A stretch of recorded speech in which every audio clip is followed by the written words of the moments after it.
NCERT class 8 में history का तीसरा अध्याय देखते हैं, ग्रामीण क्षेत्र पर शासन चलाना। तो बच्चों आज हम देखते हैं कि किस प्रकार से ब्रिटिश ईस्ट इंडिया कंपनी ने भारत के ग्रामीण इलाकों पर अपना आधिपत्य स्थापित किया था, अपना शासन स्थापित किया था। ये जो है हम आज के अध्याय में समझने की कोशिश करते हैं। तो हम पहले देखते हैं कि जिस समय आप लोगों को पता है कि ईस्ट इंडिया कंपनी जो है वो भारत में 1600 ईस्वी में आई थी, और ये जो भारत में 1600 ईस्वी में आई है तो यहाँ एक औपनिवेशिक एक व्यापारी के रूप में आई थी, और व्यापारी के रूप में इन्होंने जो है बंगाल को अपना केंद्र बनाया था। सबसे पहले जो है ये बंगाल में ही रुके थे मतलब, और वहाँ पर जो है इन्होंने 1651 में पहली कंपनी लगाई थी, वो कलकत्ता में हुगली नदी के किनारे पहली कंपनी, समझ रहे बच्चों। और उस समय कलकत्ता जो है वो बंगाल प्रेसिडेंसी में आता था, और वहाँ पर जिस समय ये पहली कंपनी 1651 ईस्वी में लगाई, उसमें बंगाल के जो शासक होते थे वो अलीवर्दी खां, मुर्शिद कुली खां और सिराजुद्दौला होते थे। ये तीनों शासक जो है वो बड़े ही महत्वपूर्ण हैं उस समय के, और जो सबसे इन तीनों में जो सबसे ताकतवर था या फिर जो सबसे जो है महत्वपूर्ण भूमिका जिसकी रही थी वो सिराजुद्दौला था।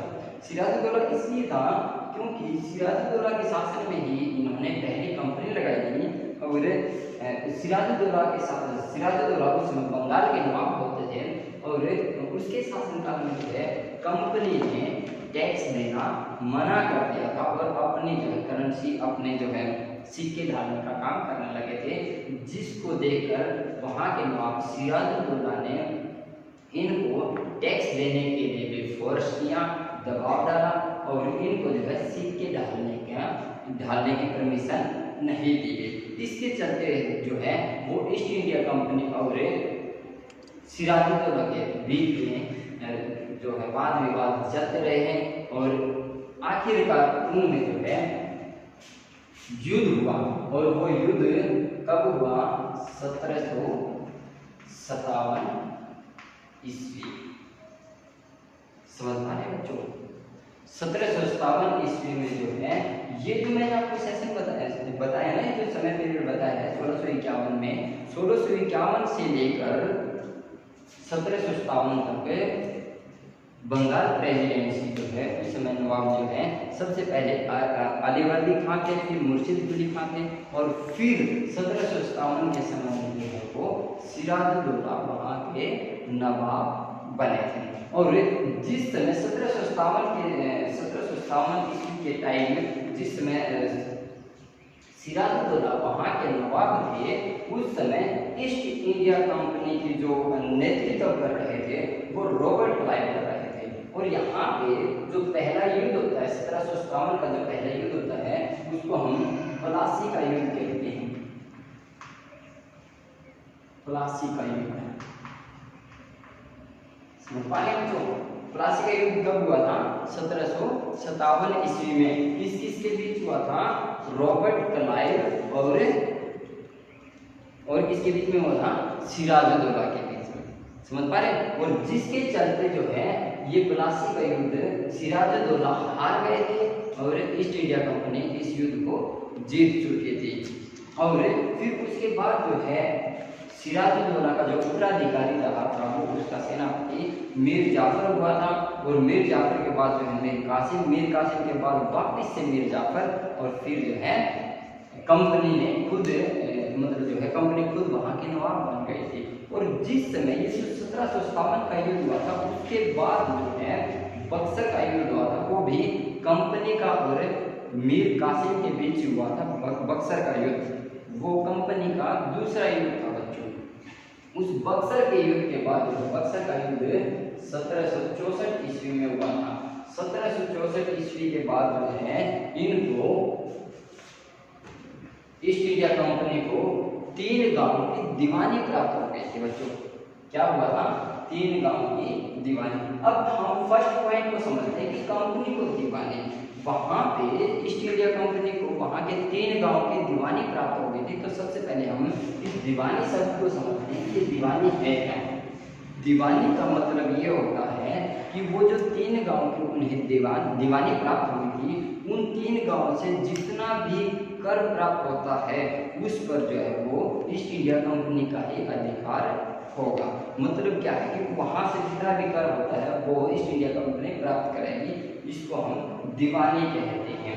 और उसके चलते क्या हुआ कि उससे पहले जो ईस्ट इंडिया कंपनी अपने यूरोप से जो है यूरोप में यहाँ से जो सामान लेके जाती थी और उस सामान के बदले यहाँ के लोगों को पैसा या फिर सोना देते थे, अब उन्हें यहाँ से दीवानी प्राप्त होने के बाद यूरोप से पैसा मंगवाने की जरूरत नहीं पड़ी थी। जितना भी एक्सपोर्ट इंपोर्ट होता था वो इन दीवानी से प्राप्त पैसे से ही कर लेते थे। समझ पा रहे हैं? अब यहाँ पर जो है वो इनकी इच्छाएं और अधिक बढ़ने लगी और ये जो है 3 गांव की दीवानी के साथ साथ जो है वो अलग अलग क्षेत्रों पे भी जो है वो दीवानी प्राप्त करने के लिए उत्साहित होते चले गए। समझ पा रहे हैं बच्चों? तो इस प्रकार से हम ये कह सकते हैं कि यहाँ पे जो है उनको दीवानी का किस प्रकार से लाभ हुआ। फिर उसी समय में जो है वहां पर क्या हुआ, बंगाल में अकाल की स्थिति हो गई। और उस अकाल की स्थिति से क्या हुआ कि वहां पर जो है ये जो अकाल हुआ था, बंगाल में जो अकाल हुआ था वो 1770 ईस्वी में हुआ था। और उससे 1770 ईस्वी में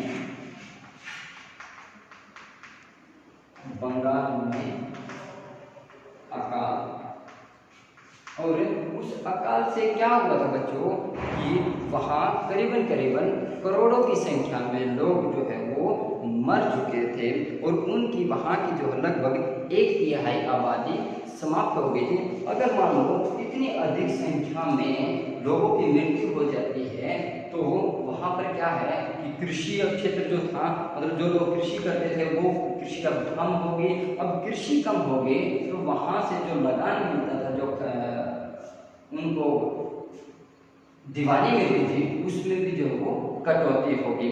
अब इस दीवानी में जो कटौती हुई है, जो टैक्स में कटौती हुई है, उसको जो है उसमें सुधार लाने के लिए इन्होंने क्या किया कि जो कृषि जो कार्य थे उनमें सुधार लाना शुरू कर दिया। वो सुधार लाना कैसे शुरू किया, इन्होंने जो है वो आखिरकार कंपनी ने 1793 में स्थायी बंदोबस्त लागू कर दिया। वो क्या किया कि इन्होंने जो है कृषि में सुधार लाने के नाम पर लोगों पर टैक्स लगा दिया। जो टैक्स पहले अनियमित होता था, जिसकी कोई सीमा नहीं होती थी, कहीं पे ज़्यादा कहीं पे कम लिया जाता था, अब वो टैक्स जो है वो स्थायी कर दिया गया था। ये स्थायी बंदोबस्त क्या है बच्चों, ये थोड़ा सा समझेंगे कि प्रत्येक उस समय के जो है प्रत्येक किसान को स्थायी रूप से जितना निश्चित किया गया है, फॉर एग्जाम्पल मान लो कि प्रत्येक किसान से जो है वो 150 रुपये, उस समय की जो भी वैल्यू रही होगी, हम इसके अकॉर्डिंग थोड़ा सा समझने की कोशिश करते हैं कि प्रत्येक किसान से जो है वो 50 रुपये टैक्स के रूप में लिया जाएगा, भले ही फसल पैदा हो या ना। समझ रहे हैं? तो इसलिए वो स्थायी कर दिया गया। पहले जो टैक्स की जो प्रक्रिया थी वो अस्थायी थी, वो जिससे जितनी फसल पैदा होती थी उसी के अनुसार लिया जाता था। पर इस स्थायी बंदोबस्त के तहत जो है वो टैक्स जो है वो स्थायी कर दिया गया, नियमित कर दिया गया कि इतना टैक्स देना ही पड़ेगा। उसके चलते जो है कुछ समस्याएं भी सामने आई। वो समस्याएं क्या है कि जैसे कि अकाल हुआ था या फिर और कुछ आपदा, प्राकृतिक आपदाएं होती हैं जिसके चलते कृषि कम होती है। अगर कृषि कम होती है तो ये लोग जो है टैक्स नहीं दे पाते। अगर टैक्स नहीं दे पाते, मान लो अगर अपनी जरूरतों को छोड़कर ये टैक्स दे भी देते हैं तो उनका जो जनजीवन है वो रुक जाता है, वो अपनी जरूरतें पूरी नहीं कर पाते। इसके चलते जो है इन किसानों ने स्थायी बंदोबस्त के चलते कृषि करना छोड़ दिया था, जिसके कारण जो है वो ईस्ट इंडिया कंपनी को काफी नुकसान हुआ था।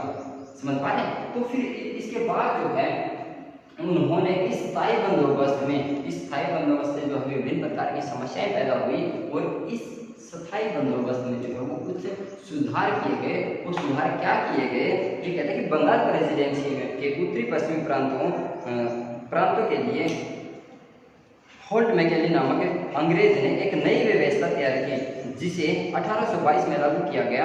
मैकेंजी को विश्वास था कि उत्तरी भारत समाज में एक गांव महत्वपूर्ण होते हैं और इन गांवों का जो समूह होता है उनको महल नाम दिया गया है। और इन गांव के जो मुखिया हैं उसको अब पहले जमींदार जो सामंत जो होते थे वो यहाँ पर जो टैक्स होता है वो इकट्ठा करते थे और राजस्व के लिए टैक्स इकट्ठा करते थे। पर अब जो गांव होते हैं गांव के मुखिया को यहाँ पर टैक्स इकट्ठा करने की जिम्मेदारी दे दी गई, जिसको हम महाल कहते हैं। और इसी व्यवस्था को महालवारी व्यवस्था का नाम दिया गया है। ये महालवारी व्यवस्था बच्चों अपने उत्तरी भारत में थी और इसी के साथ साथ जो है स्थायी बंदोबस्त का विरोध दक्षिणी भारत में भी रहा था। और दक्षिणी भारत में महालवारी व्यवस्था की अपेक्षा वहाँ पर जो है रैयतवारी व्यवस्था स्थापित की गई थी। और वहाँ पर दक्षिणी भारत में क्या होता था, जिस प्रकार से उत्तरी भारत में लोगों का जो मुख्य व्यवसाय था वो कृषि था और पीढ़ी दर पीढ़ी वहाँ के जो लोग थे वो कृषि ही करते थे। पर दक्षिणी भारत में ऐसा नहीं था, वहाँ पर लोग जो है पीढ़ी दर पीढ़ी कृषि नहीं करते थे। तो इसके चलते वहाँ पर जो है रैयतवारी व्यवस्था का वहाँ पर जो है रैयतवारी व्यवस्था लागू की गई, जो कि मुनरो द्वारा व्यवस्था स्थापित की गई थी। समझ पा रहे बच्चों? मुनरो उस समय जो है मद्रास के गवर्नर होते थे। तो अब बात आती है कि इन्होंने जो है स्थायी बंदोबस्त व्यवस्था स्थापित की, महालवारी की, फिर रैयतवारी की। अब उसके बावजूद भी जो है इनको काफ़ी सुधार करने की जरूरत थी। वो सुधार जो है वो खुद के अकॉर्डिंग कहता है कि यूरोप के लिए फसलें। अब इनको ये लगा, ये कमी महसूस हुई कि हमारे यूरोप में जो है वो किन किन फसलों की अधिक जरूरत है, क्यों न हम वही फसलें भारत के जो कृषि क्षेत्र हैं वहाँ पर वही फसलें प्राप्त क्यों न करें। इसके चलते वे लोग जो हैं यूरोप, जो ईस्ट इंडिया कंपनी थी, वो यूरोप में जिन फसलों की अधिक आवश्यकता होती थी उनको भी यहाँ पर उगाने लगे थे। जैसे कि बंगाल में पटसन, असम में चाहे संयुक्त प्रांत में, जिसको आज का जो है आज हम वर्तमान में उत्तर प्रदेश कहते हैं, वहाँ पर गन्ना, पंजाब में गेहूँ, मद्रास में कपास, मद्रास और गुजरात में कपास, और महाराष्ट्र में जो है वो चावल की खेती, मद्रास में जो है वो चावल की खेती अधिक की जाने लगी थी। तो उन्होंने जो है अपनी आवश्यकताओं के अनुसार ही भारत के कृषि क्षेत्र पर कृषि करना शुरू कर दिया। इस प्रकार से जो है वो काफ़ी फसलें प्राप्त की। इन्हीं के साथ जो है यहाँ पर इन्होंने नील की भी खेती करना शुरू किया। क्या था कि जिस समय यहाँ पे नील की खेती की गई, पहले बच्चों मैं आपको नील के बारे में बताता हूँ कि क्या है ये नील की खेती। जो नील की कृषि होती है बच्चों, वो उष्णकटिबंधीय क्षेत्रों में ही अधिक पैदा होती है। अब ये उष्णकटिबंधीय क्षेत्र क्या है? जैसे ये हमारी पृथ्वी है, इस पृथ्वी पर आप लोगों को पता है कि ये 0 डिग्री है भूमध्य रेखा,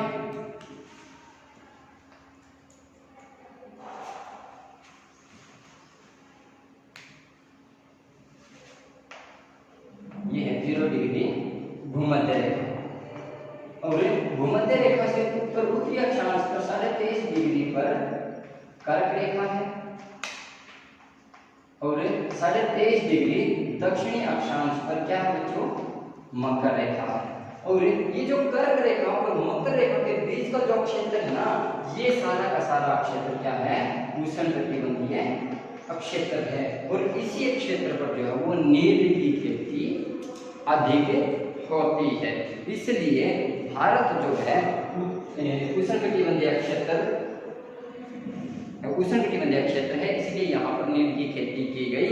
और उस समय जिसमें यहाँ पे नील की खेती की गई, उसके साथ साथ उसी के समकालीन जो है यूरोप में डाई की जाती थी। और वो जो डाई की जाती थी वो नील से कम जो है वो शाइनिंग देती थी, चमक कम थी।